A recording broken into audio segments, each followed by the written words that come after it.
You don't need incense or a yoga studio to reset your nervous system.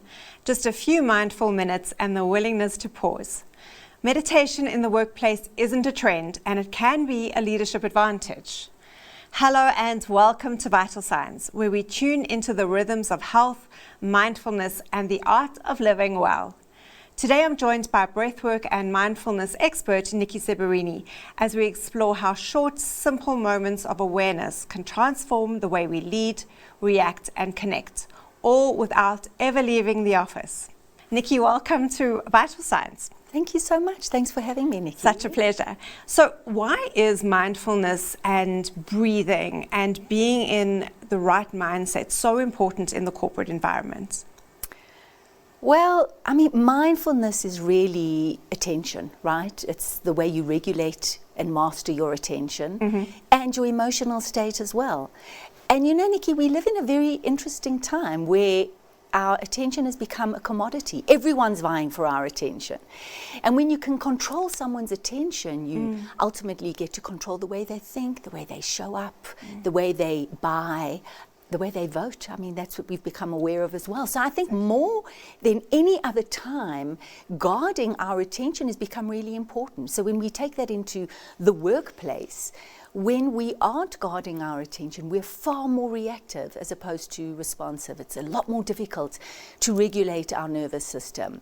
Focusing and being strategic and planning becomes more challenging. So it's really important to be able to have that attention using mindfulness, using breathwork. Yeah. So as someone who works in corporate healthcare, and so do you, we come across people all the time who say they don't have time to be mindful. We don't have time to exercise. We don't have time to sit and breathe.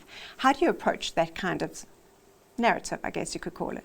So, I mean, first of all, if we look at mindfulness, mindfulness is just, as I said, your focused awareness, and we can bring ourselves into that present moment using our breath. And the amazing thing is, breath is not something we have to go and purchase. We got that breath as soon as we came into this world, and when we leave the world, that's when we take our last breath. So it shouldn't feel like we have to go outside of ourselves. It shouldn't feel like homework. We shouldn't have to buy it or spend extra time. We're breathing all the time. So when we start to focus on the breath and we become, like I loved what you just did there, when we become a conscious breather, there's the opportunity to be present, to anchor with that breath and to be in the moment. We have it all the time, Niki. If we just shift the way we breathe, then we can change the way we feel, mentally, physically, emotionally. It's there.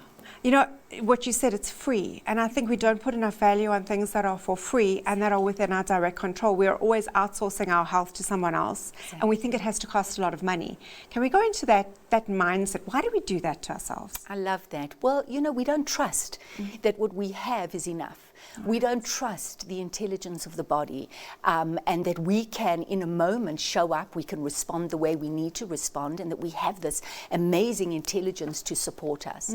So there's also this issue where we have the separation between mind and body. So we live very much in the minds, we're filled with thought, and the body is trying to cue and communicate and tell us things all the time. This is where the intelligence is. When we spend too much time in the mind, when we are, and the mind is good, I'm not speaking, you know, to have thought, to be creative, to collaborate is amazing.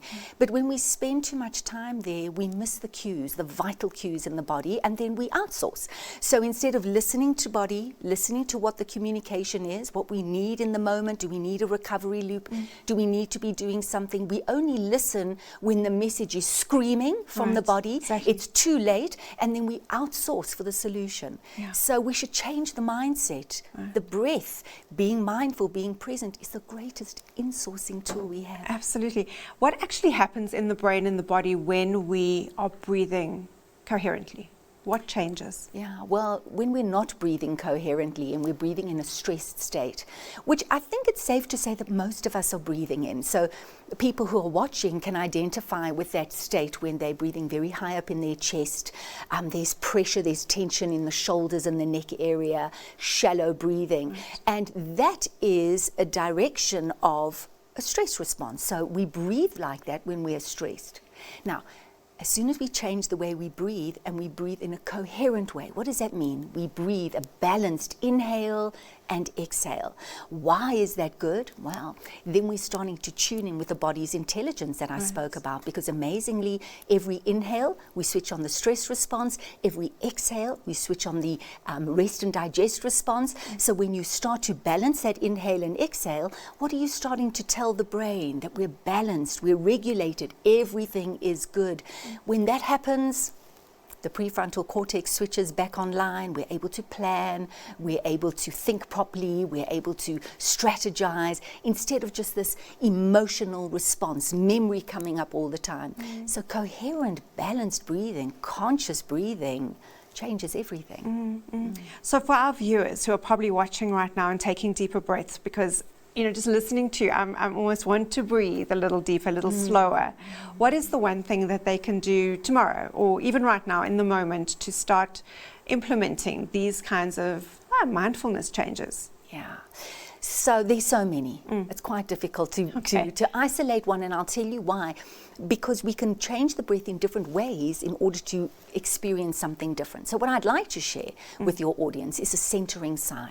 So if they can start to get into the habit of doing what you've actually sort of been doing while we've been having this discussion, is a beautiful inhale and releasing with a sigh.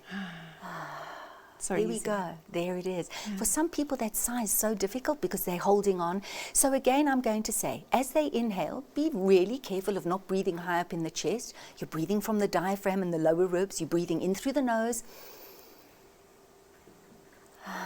Brings you into the moment. And the question you can ask yourself in that moment is, what do I need? When you're transitioning from meeting to meeting, how often do you have the opportunity to press pause, to close the meeting and to start the next meeting? We don't do it. It just moves from one to the next. The breath, the centering sigh. Finish that meeting, start the next. What do I need right now? How am I? So that's a beautiful thing to do. Another, when we're feeling very overwhelmed, just extend the exhale. When you extend the exhale, you switch on the relaxation response. It sounds like the secret is in the pause between each moment. Yes. It's what's going to get you through the day. Absolutely. Niki, thank you so much for joining us today. Thank you for the opportunity. So valuable. Thank you. Meditation in the boardroom might sound like a stretch, but as Niki reminded us today, the mind is a muscle and it needs recovery time too. Whether it's one deep breath or a single quiet minute, these micro pauses can sharpen focus, boost empathy, and stop burnout before it starts. So the next time your meeting starts to spiral, remember the most powerful tool in the room is your breath that you're already taking. That's all we have for you this week on Vital Signs, the business of working well. See you next week.